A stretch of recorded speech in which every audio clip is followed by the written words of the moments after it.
Good morning, good evening, everyone. Warm welcome to this webinar. And this is one of the series of webinars organized by the Computational Social Science Laboratory, Faculty of Social Science, the Chinese University of Hong Kong. I'm Bo Huang, a co-director of this lab, and Tony Tam is another co-director of this laboratory. And I'm very glad to chair this webinar. And today we are very pleased and honored to have Professor Hui Wang here. And he will give a presentation titled 4 Methodological Themes in Computational Spatial Social Science. Professor Wang is a world-renowned expert in quantitative geography, and he is most famous for his work on two-step floating catchment area for accessibility analysis. And the citations of the paper documenting this model have been close to 1,500. And certainly he has more famous work, and I believe he will talk about them in his presentation. His current work generally focuses on spatially integrated social science, public policy, and planning, which are quite relevant to our lab's research themes. And Hui is an associate dean of the graduate school and Syrian Tato Beta alumni professor in the Department of Geography and Anthropology of Louisiana State University. He received his bachelor degree in geography from Peking University and a master degree in economics and a PhD in city and regional planning, both from the Ohio State University. He has received a lot of research awards in his career, including, for example, the LSU Rainmaker Award for Outstanding Research, Scholarship, and Creative Activity, and the LSU Distinguished Faculty Award. And according to the Scopus statistics, by May 2020, he is among the top 1% most cited researchers in geography in the world. Okay, without any further ado, please join me to welcome Professor Wang. Thank you for the gracious invitation. I was in Hong Kong last month, so I had a chance to have breakfast with Professor Huang. So now I have another chance to pay my gratitude back. So I set my alarm clock, so we already 3 minutes into the talk, so I will try to finish my talk at your time. I think it will be 11:50. So I will use about 45 minutes. So that's my plan. And then, it's really up to you. So I will be here to answer any questions you have. So that's the plan. So let me share my screen. So I really think it's the right opportunity. I can say today's attendance is very encouraging. Okay. So basically your forum is for the marriage between computational science and social science. And that's, I think, what I'm passionate about. My own background, you can tell, moved from geography to economics and to planning. And finally, I come back to geography. What I do is across the wide spectrum of social sciences, but I do have a special sweet place for computation with the platform of GIS. So that's the reason that I'm going to share 4 areas that I have spent some time and most importantly attract significant amount of funding. Okay, so particularly for those young scholars, okay, you are PhD students, you are in the very beginning of postdoc, or you are young assistant professor. Hopefully you can think about whether you can benefit from some of the methods that I'm going to introduce. Okay, so the introduction will basically set the platform why the spatial and computational science plus social sciences, all these 3 come together to become the focus of today's talk. And then I will unpack use 4 aspects. How do we benefit the measurement of spatial access by computation and GIS. And then we will talk about the regionalization, a classic issue in geography. But this time we're doing this in GIS and it's automated. And then I will talk about in social sciences, okay, we always talk about it's about theory. You have theory, then you can, have move a little bit longer. You can go far. Only you are backed by theory. Okay. If you look at the Nobel Prize, economics, they do get Nobel Prize. Okay. So to compete with physical scientists, economists, have come to the forefront. So to some degree, we can credit, the contribution of economics to social science in general. So if economics can teach us something, is they are very, very much focused on behavior, individual behavior. So to go for individual behavior, for us, geography, we look at the spatial behavior. So you have to come down to the finest spatial resolution, which is the sharpest resolution is the individual. So hopefully, from spatial simulation, we can get to the bottom of individual behavior, particular spatial behavior. And finally, it's what planning has taught me, planning. So planning in English, can be narrowly interpreted as optimization. Planning is about optimization, making decisions optimally, okay? But when it comes to GIS, when it's kind of geographical issue, that's spatial optimization. So there are, some classic models, very often we call them location and allocation models. But I'm going to introduce one new paradigm that, I think, this has great potential. We call this maximum accessibility equality problem. So that will be my final issue. And then I will hopefully have a couple of minutes to reflect to conclude today's talk. So that's the plan. The challenge in social sciences, and certainly I have been, so after my PhD, I returned to geography. So I have in geography moved the rank from assistant professor, associate, full professor. Then I was the chair for 7 years. So I know the dynamics in geography, okay? It is very difficult to have a table of geographers, some of this from, human geography, some of this from physical geography, and some of those with approaches focusing on quantitative approach. And some of us, I certainly represent a part of that. We are more on the quantitative side, okay? For us to talk using the same language is quite a challenge. Very often, we feel that we're using different languages, okay? So my experience running a department that's even more diverse than geography. So our department used to be Department of Geography and Anthropology. So it's not just the physical scientists, social scientists, we have humanities, those who are on the linguistic side, those on the history, on the culture, on music, and so on. So we all are big families, okay? What I have learned to run that department, I think fairly successfully, is that we have to bring people together.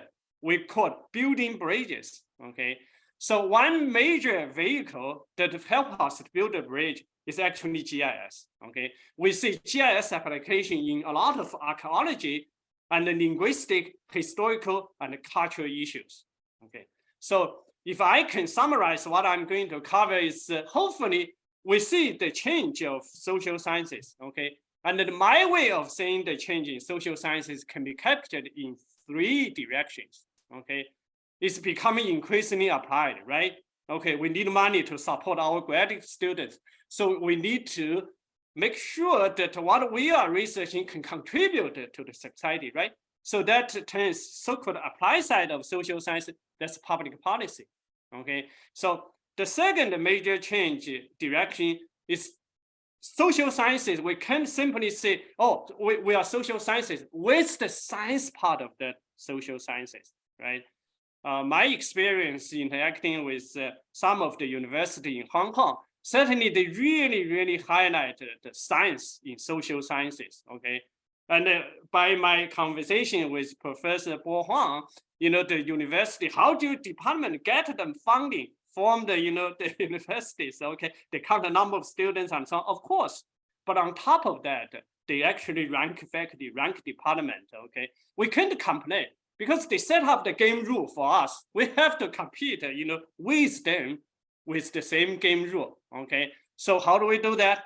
We make social sciences increasingly science, Okay, computation, without computation, without the data analytics, it's hard to compete with the physical scientist. And finally, we have to tell the story of geography. Okay, so you have public policy. We know that's very important, but public policy could be wasteful if we use one policy, try to apply it everywhere. Okay, in Chinese we saw 因地制宜, right? Okay, you have to have the policies that's adaptable to the particular location, and that really requires us to understand the change from place to place and accurately. We call it spatial precision. Today, medicine emphasizes spatial, right? Spatial precision. Okay, I will use some of the example to highlight. We have money, but even we have a lot of money, we still want our money to put it in the most needy areas to magnify its impact. So these three things, going public policy, going scientific, going spatial, that kind of pushed today's theme, okay? Computational spatial social sciences. So GIS brings that together. We can call that, let's not debate about the gap and the big difference between quantitative and qualitative. Let's talk about the hybrid between them. Hybrid is truly interdisciplinary. So let's talk about the specific, okay? So thanks to both introduction, it seems, those who know me, oh, okay, you are the guy who did the two-step floating catchment area method, okay?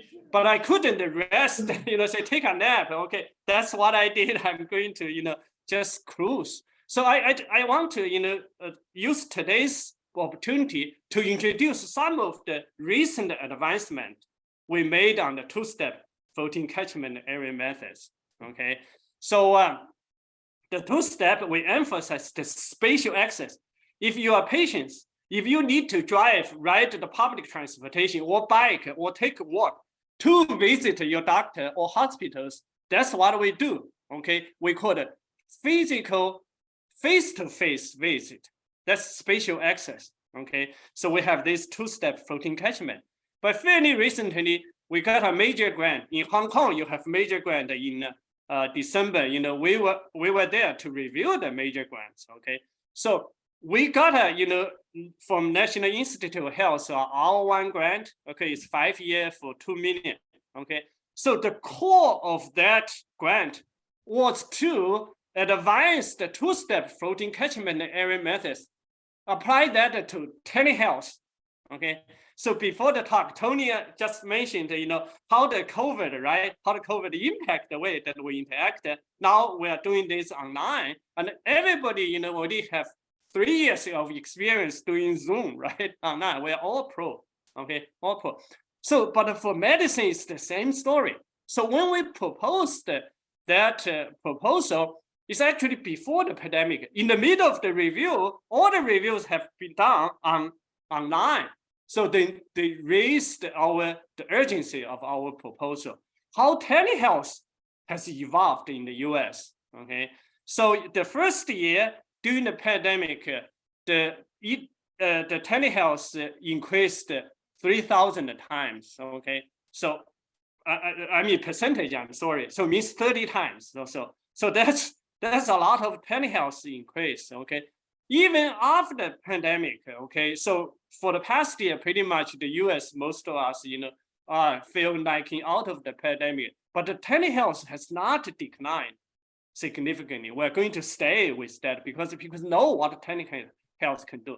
So I'm going to talk very quickly. We developed a method, it's called two-step virtual catchment, not just the physical catchment, okay?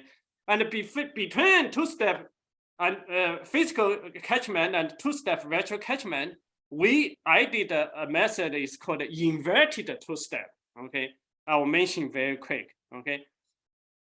And finally, I'll talk about the so much application and the potential, okay? I just want to let everybody know I'm going to cover a lot of grounds. I have limited time.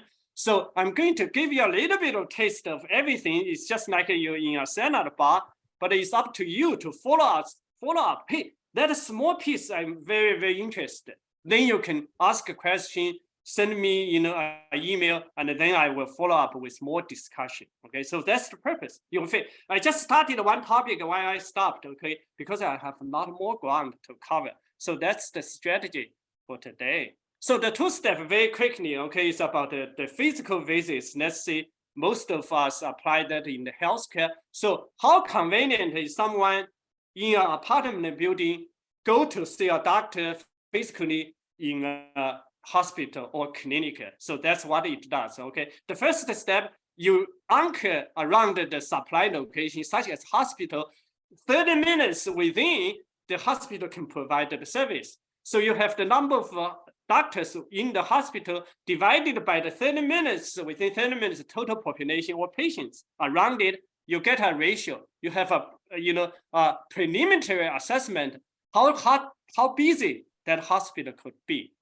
Now you go to the second step. The bottom line is we are interested in how convenient for patients in different apartment building to see doctors, right?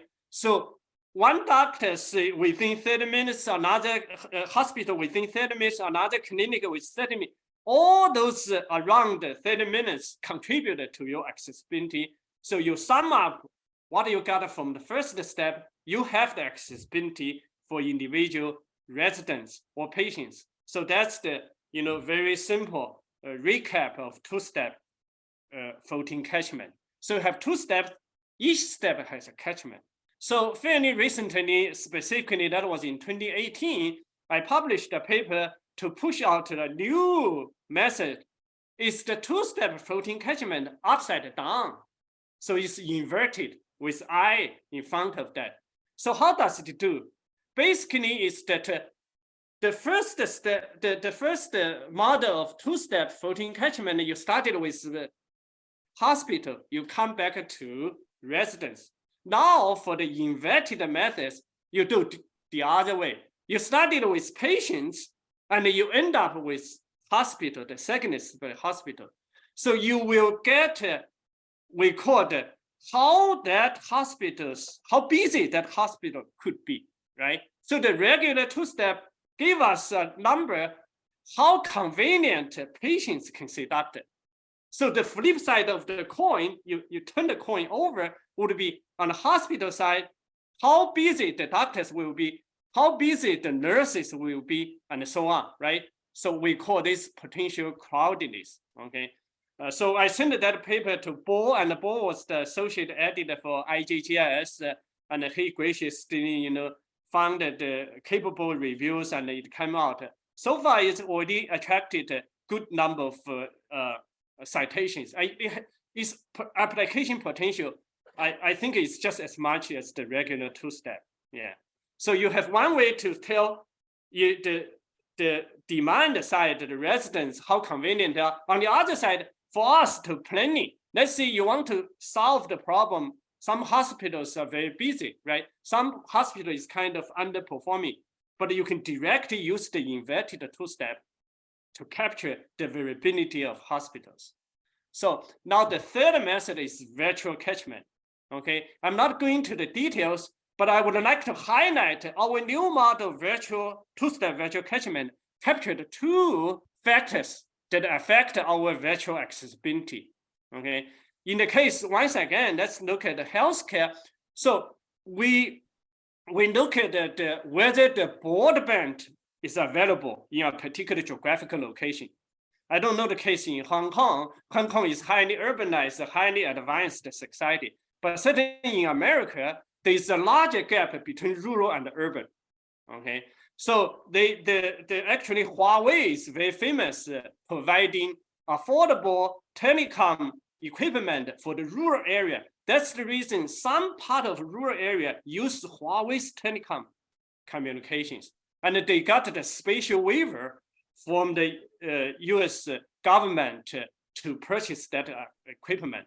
What they do, they provide affordable broadband service for rural area, but that still doesn't cover everywhere in America. Actually, for the small pilot study in Louisiana, we found about 25% of the rural total population residing in the rural areas without any broadband service. So we need to capture that broadband availability. On top of that, telehealth accessibility is always, both availability and affordability, right? You could happen to live in the middle of, very wide availability of broadband, but you don't have the money to pay for the subscription, and you don't have access, okay? But the beauty of the most recent US census collected that data. Down to very detailed census block groups, we have how much percentage of population have subscription to broadband. So our model capture both, okay? So I will stop right here. And let me recap very quickly. So in terms of applications, okay, so I summarized that I have been reviewing so many papers using two-step, this model, that application, and so on, okay? So all those applications I can capture, and here I can share that with you. If you can pursue the application in so many different directions, okay? First, accessibility matters for anything, healthcare, job, education, recreation, food, and everything, right? Everything that matters, right? There's difference across space, you can use the method. Second, accessibility matters across different demographic groups. You can examine the difference between black and white, examine the difference between male and female, examine the difference between rich and poor, examine the difference from any underrepresented social demographic groups, right? We call the disadvantaged groups, right? Versus those privileged, right? So there's a lot of research between different populations. Accessibility also could be achieved by different means, right? Transportation, we also call transportation modes, right? Do you have a car? Do you rely on public transportation? Do you have a bike, right? And all those, different transportation. And in the case of handicapped, there are even more challenging. And in the case of telehealth, right, there's always, how do you actually access internet, right? So this can be magnified. You can research different challenges. And finally, most recent research studied the change over time. Okay, like the day and the night, people are in different places, right? With big data, right? So we can track someone is in the office and their accessibility to something is different when they go home, so you have their information too, right? And also you have the weekday and the weekend. In some developing countries, okay, they don't have enough doctors in particular location. So the doctors, they are moving around. It's like mobile. Right, like mobile, okay? So on Monday, Wednesday, Friday, they're in one place, and then Tuesday, Thursday, another place, on weekend, another place. So you can research that change over time. And also, on the raining days, some of the road network will be flooded, right? Will be not accessible. So during the natural disaster event, what areas will be impacted the most in terms of accessibility, right? So at any time. So that's what I say, that the application matters so much across 4 different A's. Anything, anyone, by any means, at any time. So let me recap very quickly, okay? So our two-step floating catchment website become popular because it captured the very essence of accessibility, being close to something physically. On top of that, and that service is available. So we capture that complicated interactions between supply and demand. And we also have actually a theory that based on half model to derive the 2 steps. So we have proof. And our empirical result suggested those hospitals, let's say we use the inverted 2-step to capture so-called potential crowdedness. So we have data to prove our preliminary capture of crowdedness is indeed reflected in the stress level of hospitals and nurses. And finally, our model, can be used easily because the method is automated in a tool. You don't need to worry about the algorithm behind it. You can just use the tool, click, get the job done. And finally, in terms of application, you start with accessibility disparity, and then you can extend it to how the outcome of that service vary from place to place, right? In our case, like healthcare, you can look at accessibility, then look at, for instance, in my case, we look at cancer care, whether the screening of cancer care convenience influence whether someone being diagnosed with late stage cancer, right? So that's an important outcome. In order to reduce the disparity in outcome, we go back to accessibility difference. So let's start the second topic. So regionalization. So as I mentioned, it's a classic task, in geography for many time, right? But because of GIS, we're able to modernize it. We can do that scientifically, we can do that quickly. So the GIS, not just we can do that quickly, we can do that with a series of results, not just generating one scenario. So I derived 50 regions.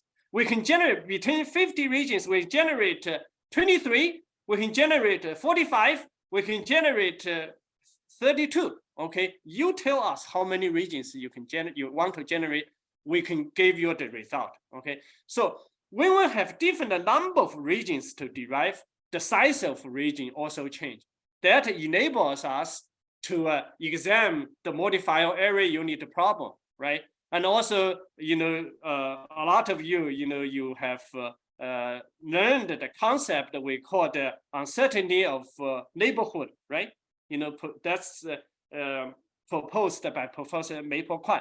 So the uncertainty of neighborhood really is about the neighborhood. How do you define what's the right size of neighborhood that matters in our behavior, right? How do you define that?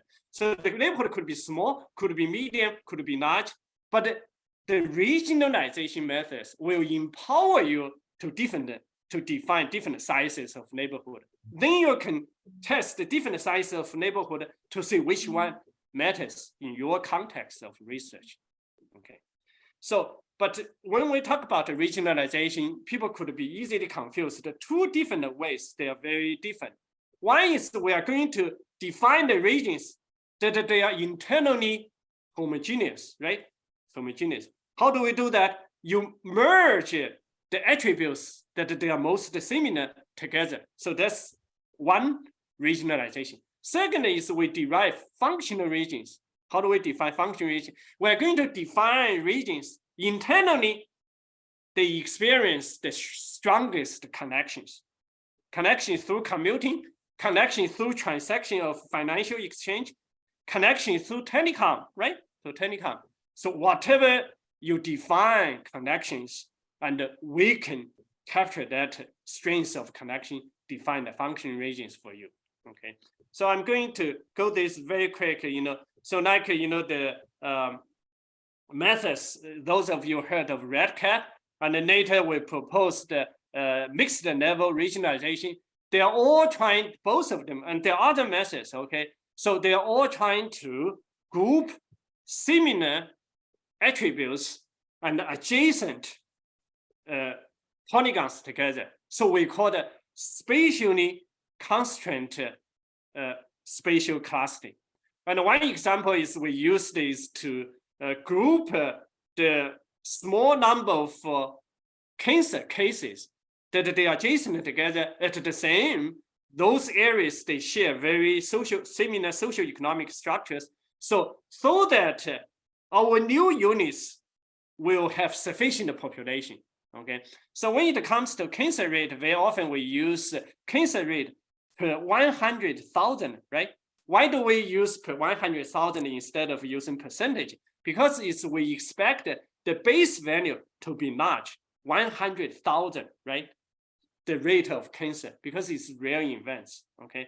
They emphasize that the research area, analysis areas needs to carry sufficient number of population for the rate to be stable. And in that case, we will need to use regionalization methods by creating merging similar and small and adjacent areas together so that the base population is larger enough.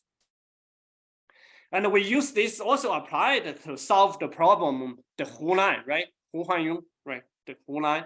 You draw, a Hunan, right, from Heihe to Tengchong. You divide China into two pieces with roughly the same population, but the strongest contrast of population, right? It's like 93 versus 7%, okay?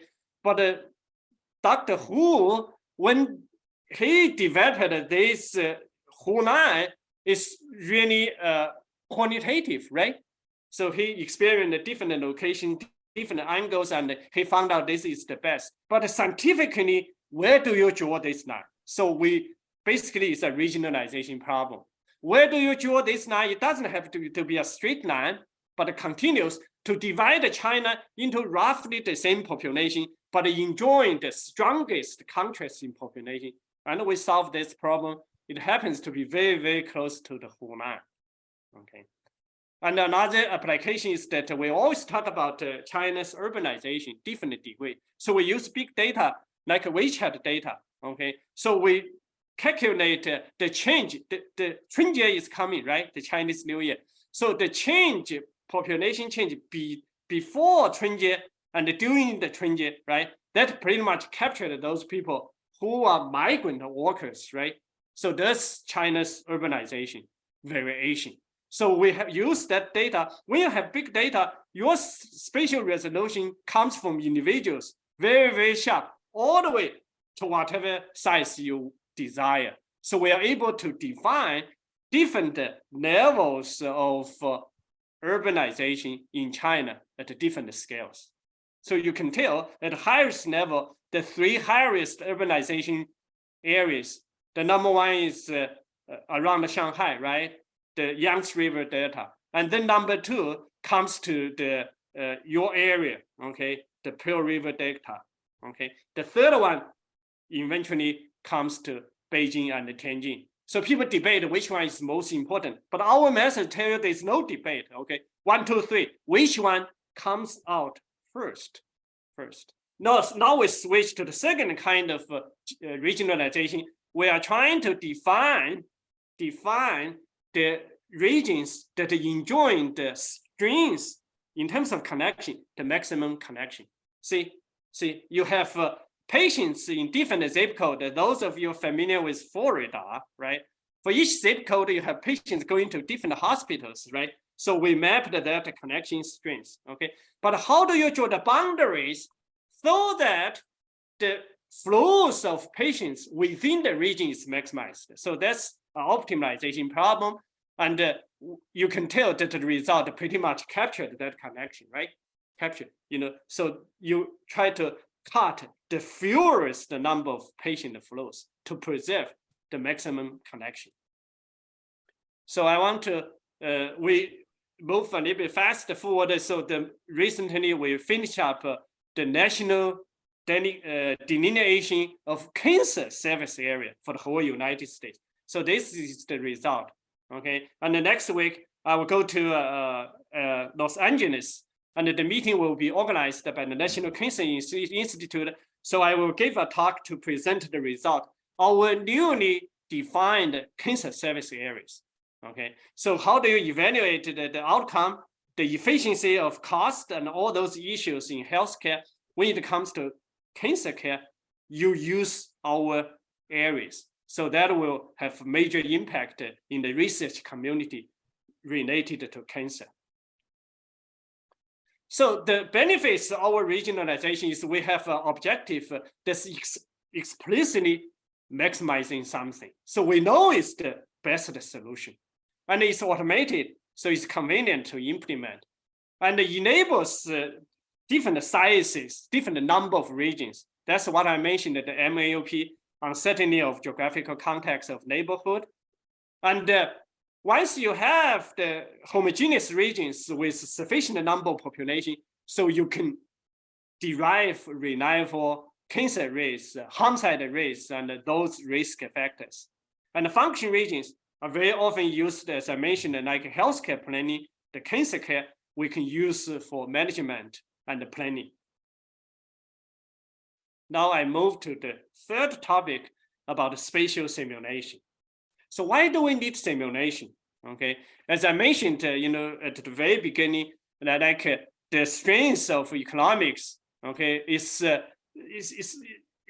because of its drive for individual behavior. Economics, begins with individual behavior. Now, we want to pursue that individual behavior in the context of spatial, and that's spatial individual behavior. And we need the simulations to tell us the process instead of pattern, right? A lot of our research started with geographical pattern, but what's the forces behind that pattern? And that's process. And that we will come back to, the simulations. So you have, like any physical science, okay, the STEM disciplines, okay, they all have a lab, okay, right? You have lab. The lab, you can experiment, right? The experiment. But social scientists with simulation, we have a real lab. We simulate different policy scenarios. So before the policies is implemented, could be very costly, we can simulate that how individuals respond to particular policies to save money until we have the, the right answer in the lab, and then we can go to test it on the field. So you can start the simulation, for instance, a very simple problem like in urban economics, the urban population density model, right? Very often it's criticized because of the pattern of so-called negative exponential is an artifact of our census tract. Our census tracts, okay, is usually, that's the case in America, that's the case in Hong Kong, that's the case in mainland China.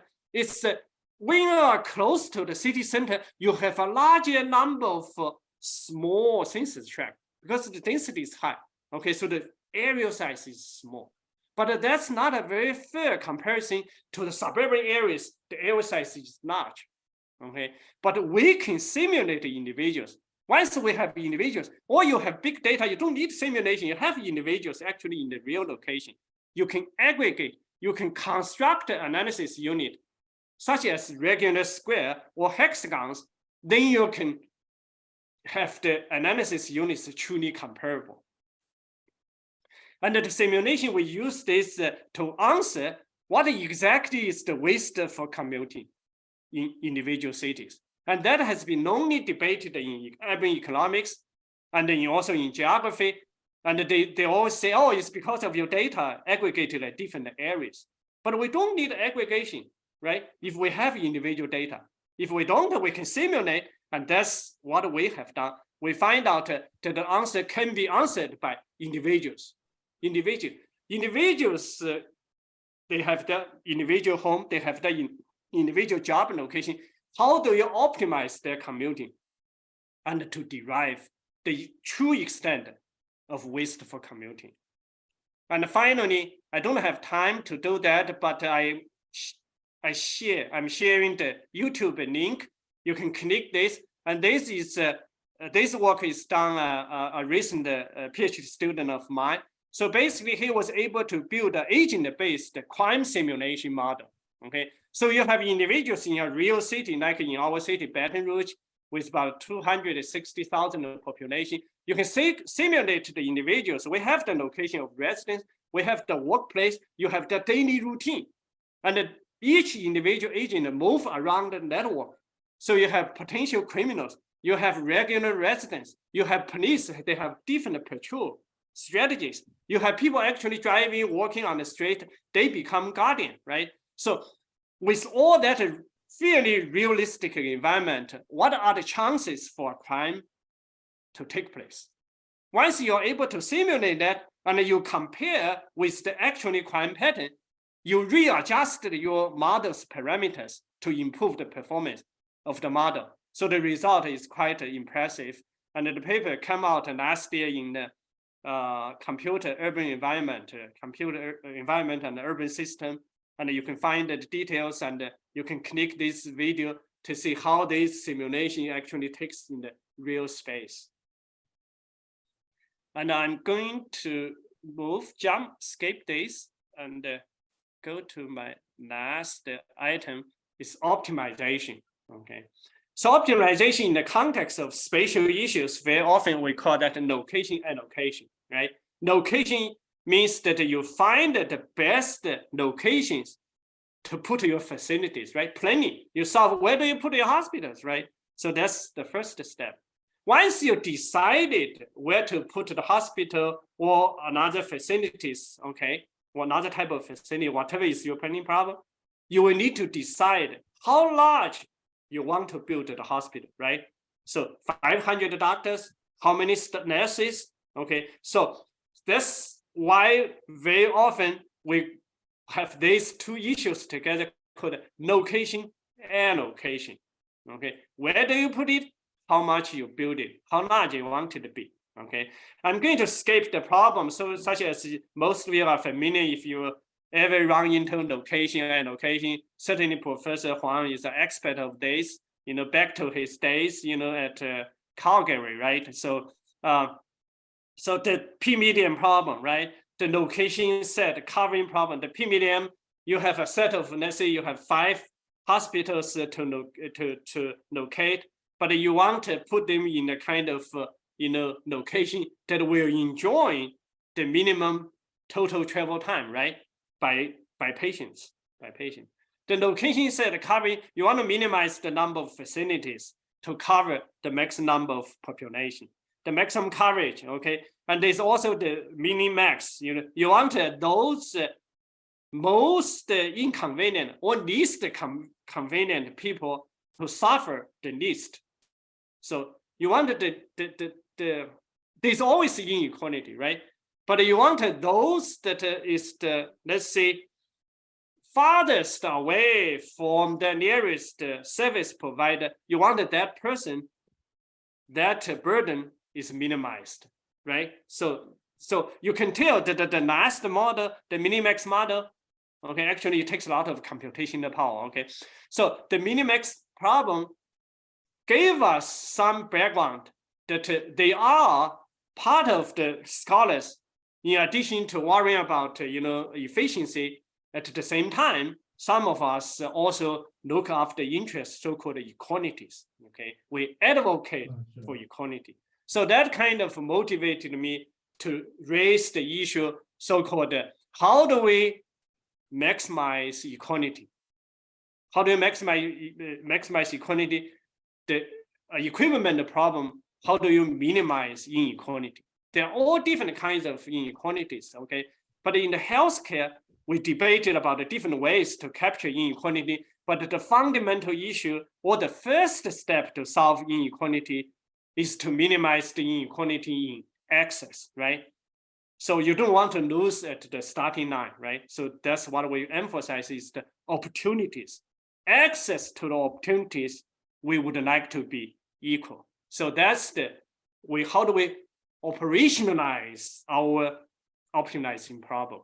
We operationalize as minimizing inequality of accessibility.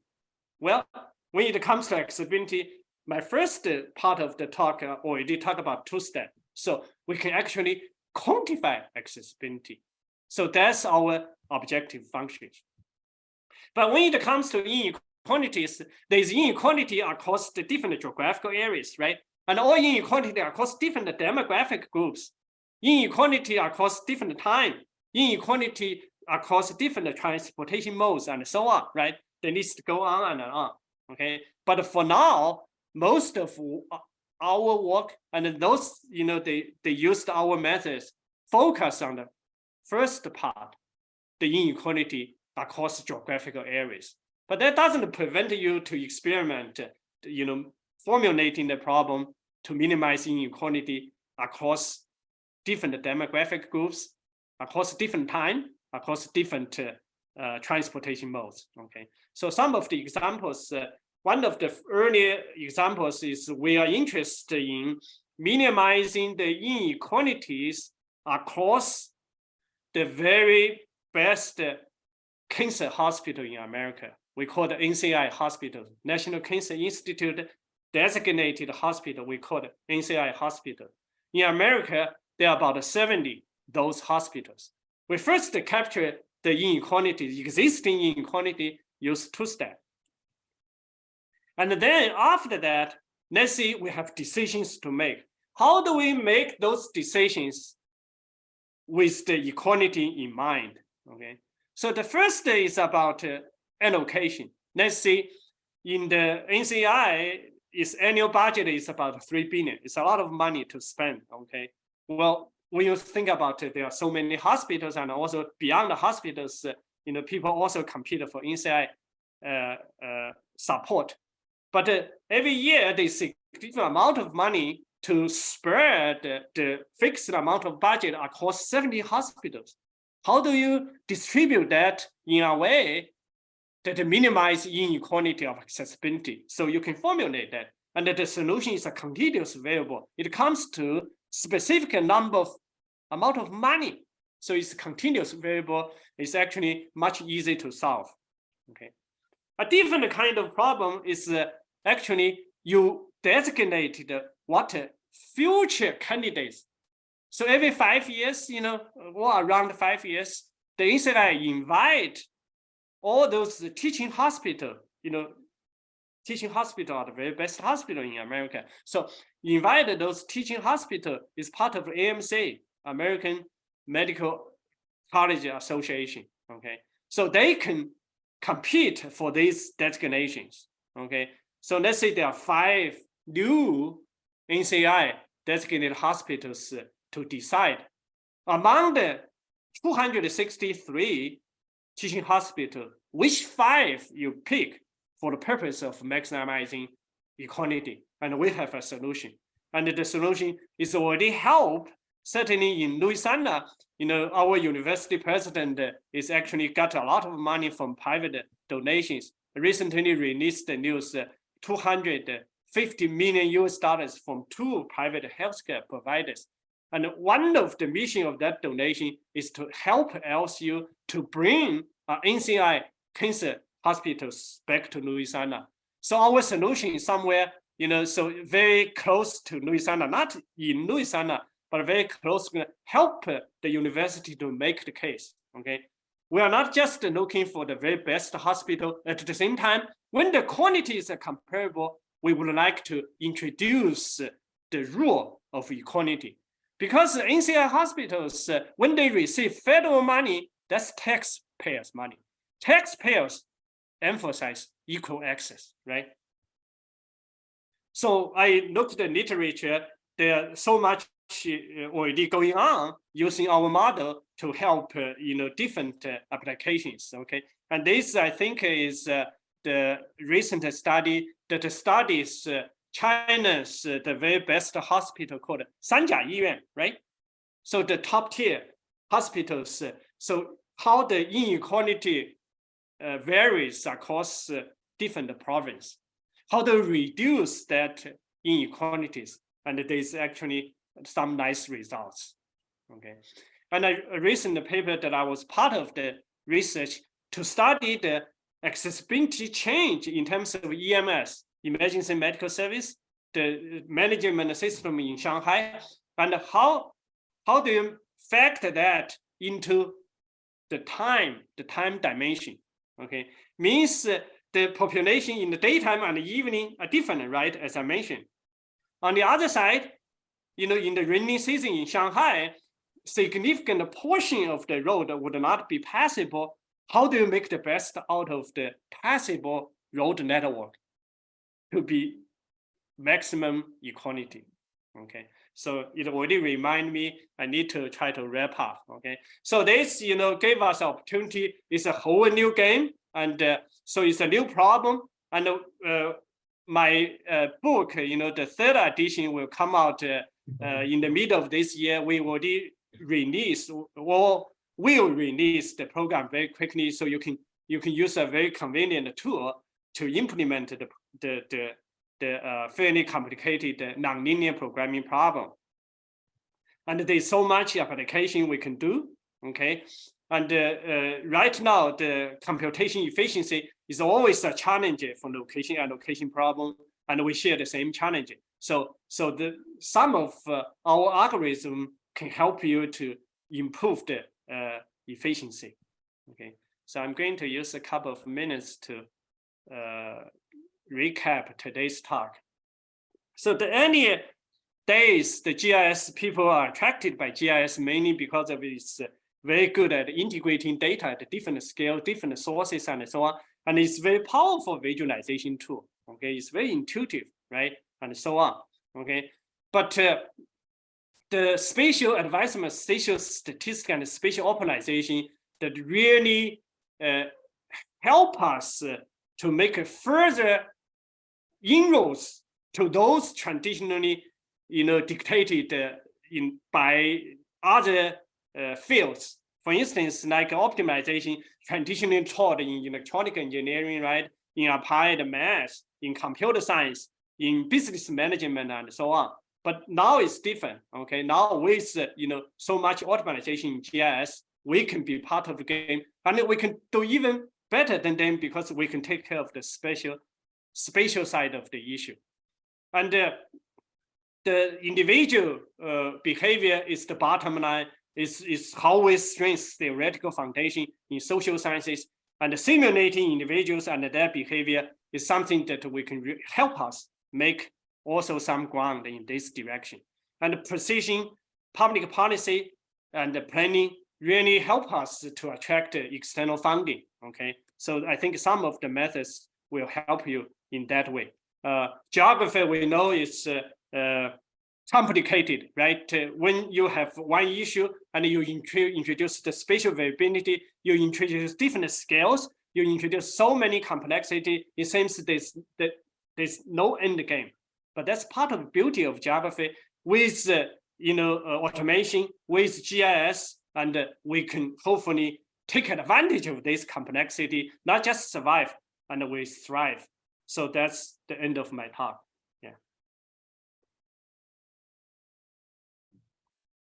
Okay, Professor Wan, thank you very much for the fantastic talk, very stimulating and insightful. I appreciate that you pointed out the three terms of social science: turning applied, turning computational, and spatial.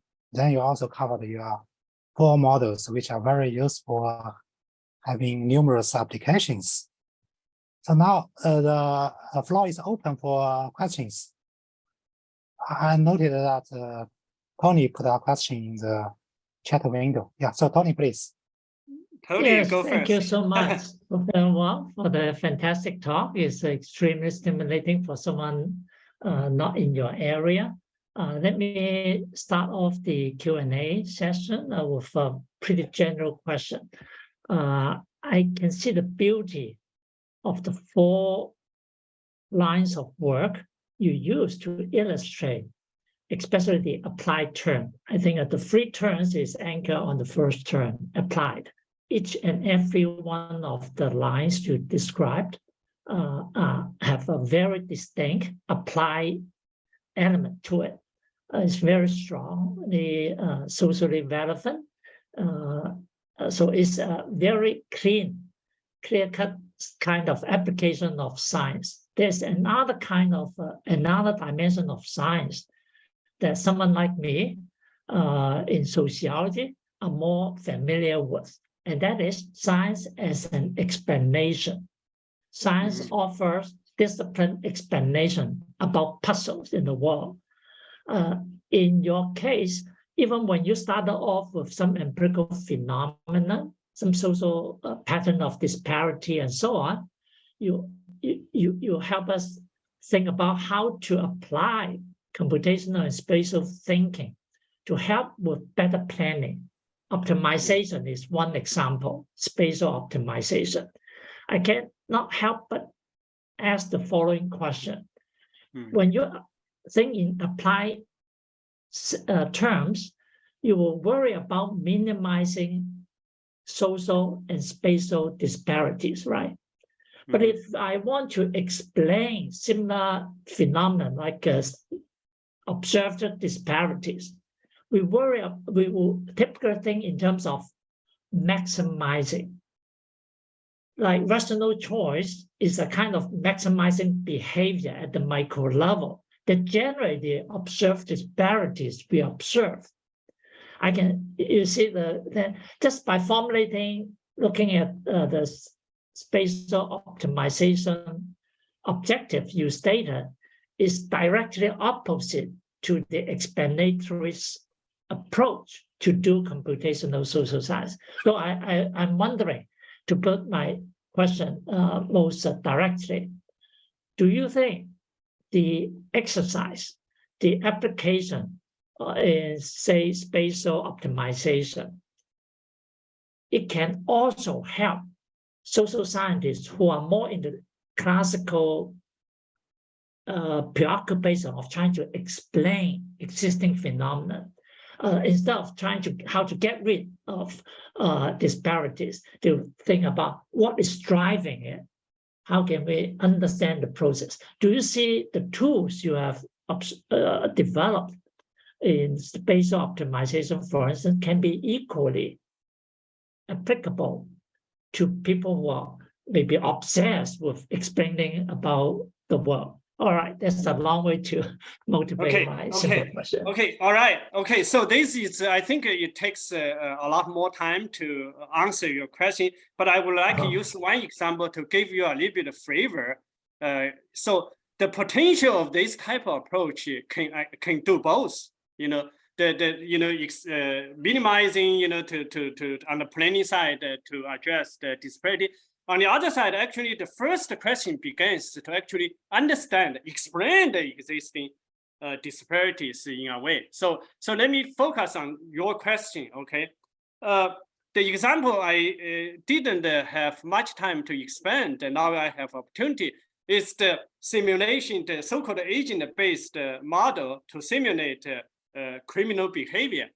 So when we set out to do that model, we had two objectives in mind.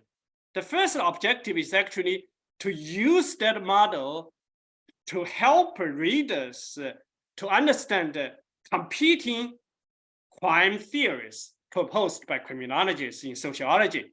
For instance, the routine activity model, the environmental geography model. Okay, so in our so those theories, you know, when they conceptualized it, they come from their own experience from the real world, but it's also at an abstract way. So for the regular beginners, you know, how do you understand the power of routine activity? Okay, so to make that you know, theory fairly advanced to become tangible, kind of related to people's experience, our model gives user that experience. Okay, so the routine activity theory emphasizes it takes you know, the potential victim to be very close to the motivated offender. In the absence of guardian, either is the mass or the police. All these agents, they are agents. They didn't use the language agents, but for those of us with the agent-based modeling, they are explicitly different agents. Each of them have their spatial routine and the temporal routine, right?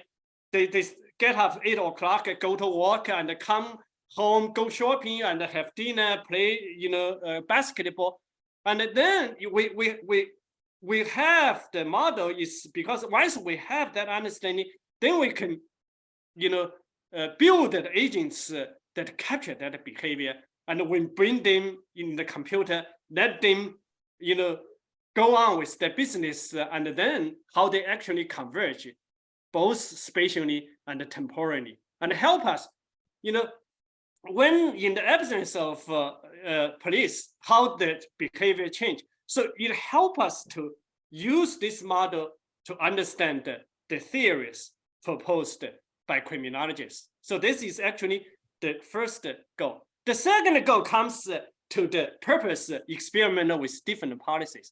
For instance, the competing police practice. Let's say we let the police random patrol, right? You catch the criminal by surprise, right? So that's random. Well, you can do that. We can have agents of police guided by random. Okay, and then another very popular you know, practice is you do the hotspot. You limited the police power in the highly concentrated space and also concentrated the time, you'd become most efficient. But the reality is that people did hotspot policing, but data doesn't suggest very promising. What happened? Because criminals move around. They are smart too, right? They are smart too. So you have displacement. How do you capture that behavior? And our model can compare the different policing strategies. Okay, so I think that I want to use the time to give you another flavor that how we actually use the computation, bring quantitative and quantitative together. One project we got from National Science Foundation is actually try to use the historical record in place name to reconstruct how the Thai people, the Thai TAI is actually a group of like Zhuang people, like Bui people, like Thailand people, like Northern Vietnam. All these are close cousins, originally from south part of China, and they over 5,000 years they moved to Southeast Asia. How do we reconstruct that? Okay, so this is a quantitative question. It's a historical, it's a cultural issue, but we make data to reconstruct. How do we get data? Place name. Place name recorded in Chinese gazetteer, 地名 gazetteer. And it labeled this place is named after which ethnic group in what dynasty. We don't have every place name in that information, but we have a larger number of those, and we map them. We have different time, and then we can simulate that change. What's driven that change is because of the majority of Han moving to the south. The originally from Zhongyuan, right, the middle of China, why it's called Zhongguo. But then they move over the come of geographical barrier of Nanning, right? Then they got in Guangxi, in part of Guangdong, and further drive people to Vietnam and Thailand. Okay, so this, we use computation, we use larger data, try to tell the quantitative story much more convincingly. So we bring this together.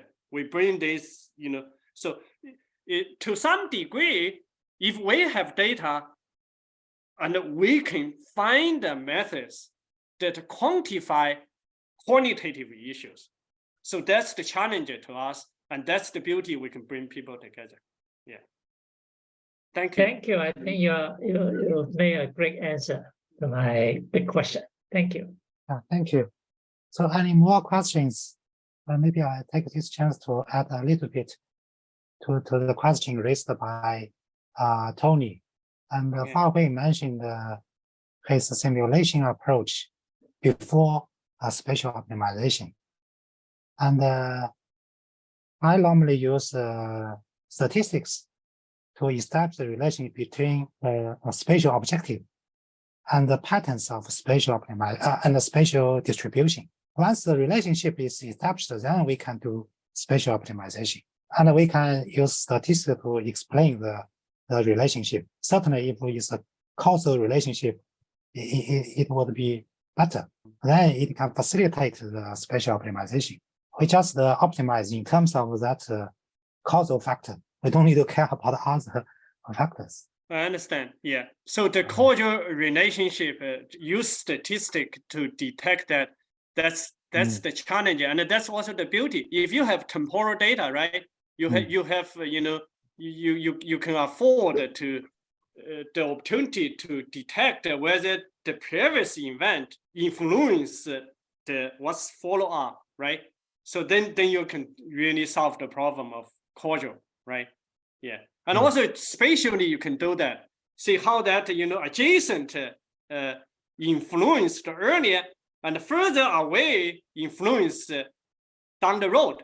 So that also help us to solve the causal relationship challenge. As if the problem involves spatial autocorrelation, then it could make the causal relationship more complex.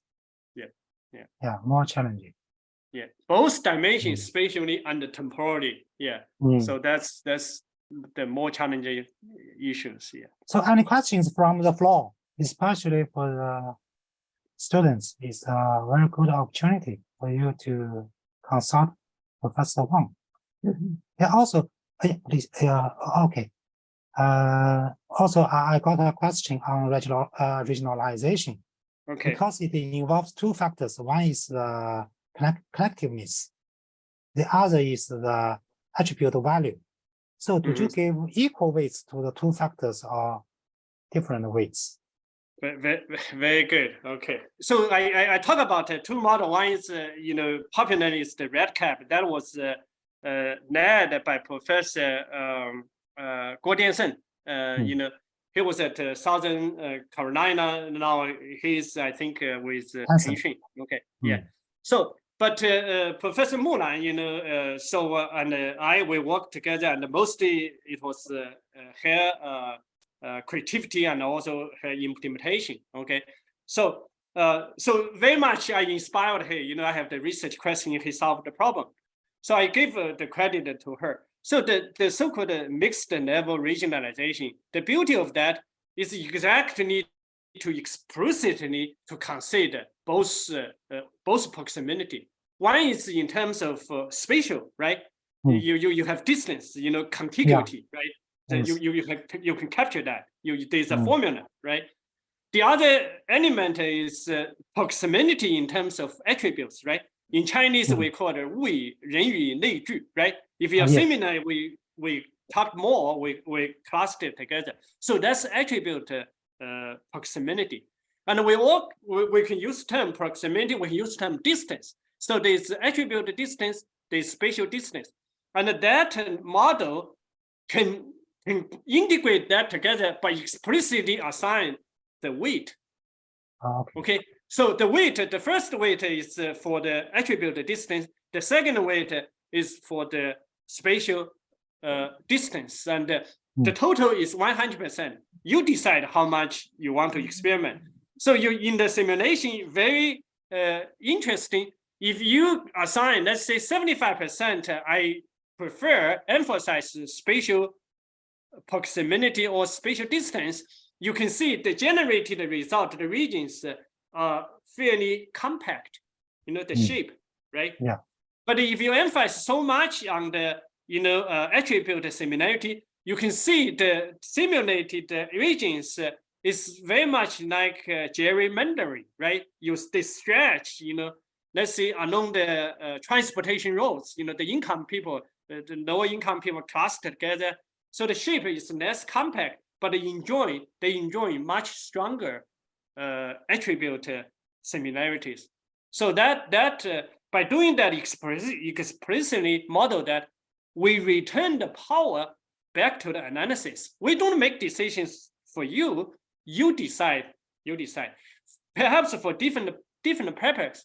In America, if you pay attention to the politics, gerrymandering is everything. It dictates who owned the, who won the, U.S. Congress. This is really playing out in our side in the daytime. Okay, so a little bit of education for you if you pay attention. So you just the recent 3 days, the Republican, controlled Congress really struggled to elect the House Speaker. That's because of those representatives, due to the issue of gerrymandering, they're not afraid of the leadership, right? They go back to their constituents, they will be re-elected every time because the boundary was drawn in that way. They have control. So how this, let's see, as an analysis, that we empower the committees. Each state that they have, the political district committee. We empower them to draw different alternatives, and then show people the implication of different alternatives. And then when people make decisions, don't just try to fool people. Tell the people each scenario it implies what's the implication of that. Okay, to educate the citizens means what? Empower citizens, and that's what social science can help. that's when our what we do in the classroom matters. If we sometimes lose the hope for the contemporary politics, okay, you kind of become so discouraged. But think about it, okay, the lecture you gave, the classes you teach 20 years from today, they will be something that impacted by you. If you don't have that passion, it's very difficult to survive today's challenging world. Yeah, thank you very much. Okay, so there is a question in the chat box from Cao Kai. Okay, very good. How do you validate the effectiveness of this accessibility model? Okay, very good. So it's good to use a story, my own story, like my relationship with accessibility model to help you. How your question? I wish you asked me this question 20-some years ago when we published our article. Right? I would have solved this problem. And so anyway, so initially when we did the accessibility, we just did it, okay, and published it. So I told the story. Initially the draft was sent to Annals of AAG. At the time, Michael Goodchild was the editor. So he was a very, very, I was a young assistant professor, no name. He rejected paper without sending out to review, but he took the time to write me 2 pages of support why he made the decision. So with this question, how do you know yours is the better? It's better. It's the scientific solution to capture the accessibility. So I answered this question from 2 fronts. Okay. So the first I call it derivation, right? To derive, mathematically prove, right? So mathematical proof in social science, you have to start with something. In math, they start with theorem, right? So the so-called half model actually had its economic model as the foundation. So I have I had my fair share of struggle in economics. So I was very much motivated to find that connection. There is individual behavior optimizing utilities. Eventually, you can prove the half model. So once you have half model, a recent paper I mentioned published in IJGS actually proved the 2-step accessibility is supported by utility maximization. So let me answer your question from the second part. Does data tell you that your accessibility model is a good one? Yes. Okay. So the bottom line of accessibility means what? Means that we project people's accessibility means people's actually projected convenience of obtaining some services. We call it expected, projected. If people, everybody behavior like economists predicted, so simply translated that. In the reality, how close is your accessibility compared to the reality? So we actually, for instance, okay, in the case of hospitalization, so we have data in Florida. So we have, the hospitals number of beds, right? So that's the capacity, right? And then we can use this to capture, the accessibility. And then each census tract has accessibility. You multiply the accessibility by the population, become the total accessibility for that census tract, right? And then this is you call it predicted or estimated accessibility, total accessibility. Then how good is use? You have the patients. How many patients actually generated from this census tract to different hospitals? You run the regression. How good is that regression? It's 0.7. 0.7 is R squared. If you take the square root, means the correlation is much higher than 85. So means that we can explain about the majority of the variability of people's behavior by a single number accessibility. So that's how we validate. On the other side, if you have inverted 2-step, you have hospitals crowdedness projected, and you can do the survey about the doctors, their stress, right? How many patients they actually say, how that change, between hospitals. You can do the same validation. Very good hospital. Very good question. I'm sorry. Very good question. Thank you, Prof. Wang. Thanks. Okay, so any more questions? And I provided my email in the chat. Yes. So you can reach me anytime. I always promise my students I have been able to keep that promise. You have email, I'll get back to you. Yeah. Any more questions? Thanks so much for Professor Wang's inspiring speech. Okay. I want to ask a question that in addition to using computational method, combine the Okay. So yeah, the scale problem, the scale gap. So this question gave me the opportunity to expand my discussion on the regionalization, the value of regionalization. Okay, and also the value of simulation. So let me recap very quickly how what we talk about. Combining the quantitative and the qualitative together can help us on that front. Okay. So I already talked about the value of simulation. You would be able to simulate individuals. Okay. When you have big data, you don't need simulation. You already have individuals.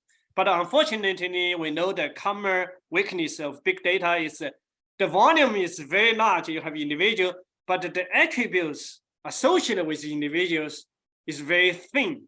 You don't know the income, the education, the age, the hobbies, all those, right? So that's the reason that there's limit to the big data. The simulation, so when you simulate individual, not just statically how they actually move from time to time, from place to place. You have the whole data, not just the individual, but the individual, the whole spatial temporal. So that way, when you have a particularly desirable scale in your study, right? We can't leave out of scale, right? Our data is formed, is aggregated to census levels, okay? And we manage our all kinds of issues, administrative boundaries, right? So they are areas, okay? So what I'm saying is that when you have, okay, the simulation, it empowers you not be limited by the area units that's kind of given to you. You decide the scale. So that empowers you to examine the issue at a different scale. So the next question is, first of all, what's the best scale, right? I think the right answer is there's no best scale. So any scale help us to understand some of the informations of an object. Okay, those from remote sensing, Professor Bo Huang, and a lot of you in the audience, you have experience with remote sensing. You know there's no perfect scale, right? Different scales tells you different levels of information. I use an analogy, right? So how do you understand a person, right? We are interested in understanding the relationship. If you don't understand the person, you can't build sustainable relationship. How do you do this? You cannot observe the person at one scale. You spend the time with the person day and night, a very close range. That give you some information. How about you be away from that person in a different scale, right? The distance help you to put that person in the context with that person's other social relationship, with other classmates, with professional setting, in a different setting, you observe new information of that person. So it's very similar to energy analysis. You look at the picture, remote sensing image, right? You look at it very close, you look at away, look at further away. So that's why different scales, our regionalization methods, either we are talking about a functional region or we are talking about a homogeneous region, the methods that we introduce all enjoy so-called scale flexible regionalization. You get a series of scales of result, and you can understand the whole picture we call it regional pattern. You can also, as you wish, zoom to a local level, get to the local detail. So that I think, is in a way that we can integrate the quantitative and qualitative. The quantitative very much is the largest scale, very ordinary the relationship, okay? Quantitative depends on the volume of data. So very much could be related to the very small scale, okay? Hopefully the regionalization perspective give you a little bit of hope. There's a way out of this. And you don't need to pursue perfect scale, right? You need all the skills to give you all the information. Are there any more questions? So if no more questions, I'll just wrap up this webinar. So Professor Wang for the excellent talk, very inspiring, also thought-provoking. Also, thank all the participants for your active participation.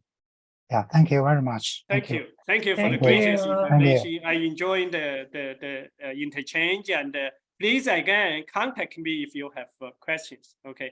Thank you very much. Okay. Thank you. Wonderful. Thank you. you.